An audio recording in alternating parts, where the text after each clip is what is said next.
पुण्यामध्ये एका पीएमटी बसचा भीषण अपघात घडलाय। बस थेट दुकानांमध्ये शिरली। सुदैवानं यामध्ये कोणतीही जीवितहानी झाली नाहीये।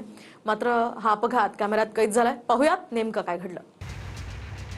नेहमी रहदारी असणाऱ्या पुण्यातल्या शनिवार पेठेत नियंत्रण सुटल्यामुळे पीएमटीची बस दुकानांना धडकली। अप्पा बळवंत चौकातल्या 2 दुकानांचं यात नुकसान झालं। सुदैवानं जीवितहानी झाली नाही।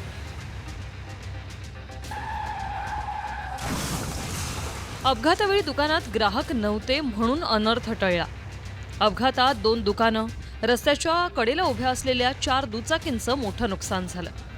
बस एका रस्त्याने येत असताना अचानक उजव्या बाजूला कशी वळली? चालकाचा ताबा का सुटला?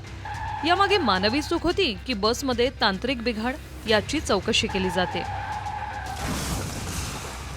Bureau report, TV9 Marathi.